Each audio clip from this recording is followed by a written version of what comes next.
This is in response to a comment made to my video. It might be just easier for me to talk about uh, and record on video rather than type it out.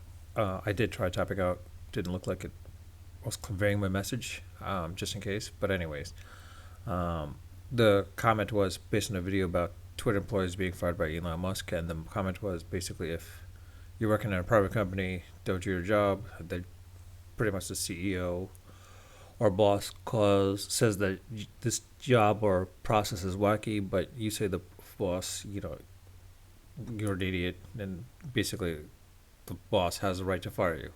True, it is true. They do have the right to fire you.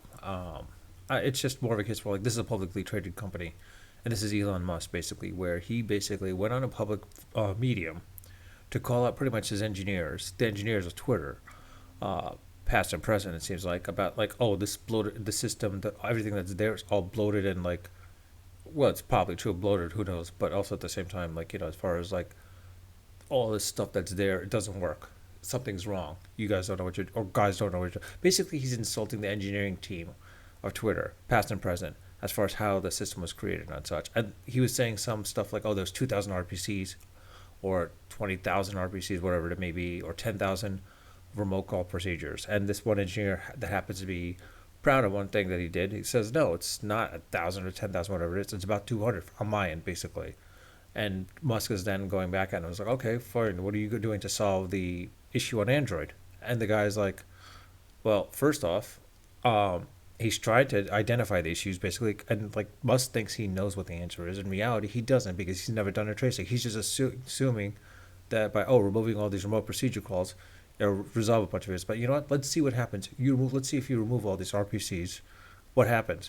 Chances are there might be some dependencies, quite a number of dependencies as a result of it. So that's the reason why, because like the whole aspect of microservices, that's what came about as a result of it. So all these RPCs to the different microservices inside of the Twitter system might be necessary for it. The real question is a matter of like the slowness aspect. Well, you know what? There could be a myriad of things. One, it could be the devices themselves, but if it's across the board, everyone, then that's a whole different story. It's just a matter of the network latency. And then the question is, all right, maybe the Twitter engineers were trying to come up with a solution for it, but the fact that he called out all these engineers, essentially, and saying like you guys don't know what you're doing, and thinks he knows he thinks he knows the solution, but yet we don't see him making the solution or giving out the solution. Basically, all he says like, "Oh, let's just there's just two, like all these RPC remote procedure calls out there." In reality,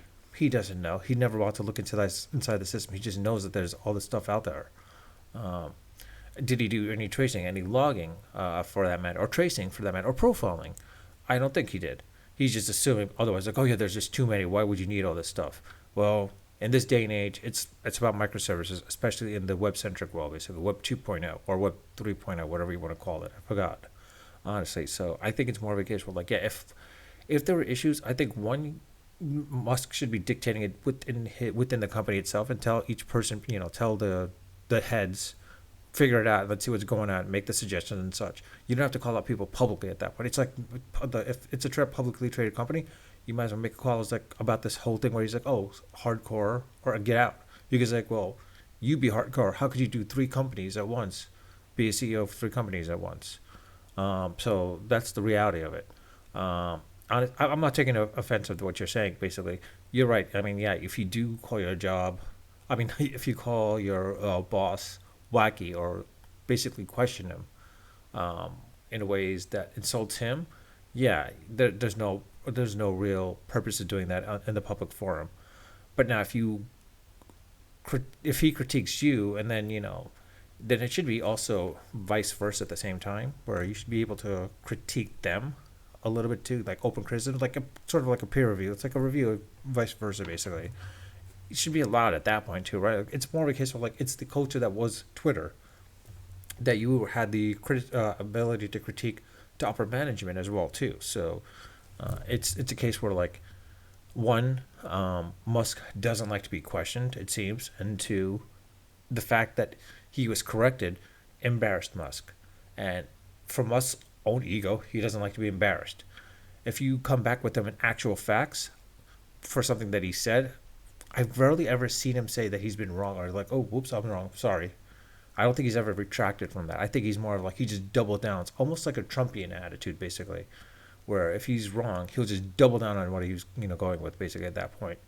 So I think that's what the whole thing stems from, basically, and I think that's the whole issue here at Bay, more than anything else.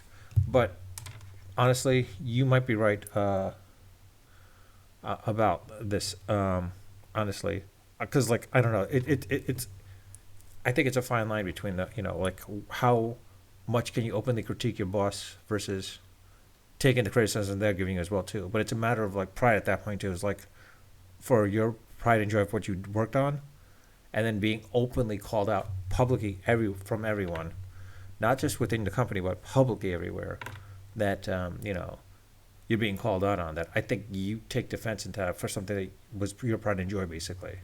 Uh, but that's just my 2 cents on that. Let me know what you think. If I'm wrong, you're welcome to re-comment back, reply back as well too.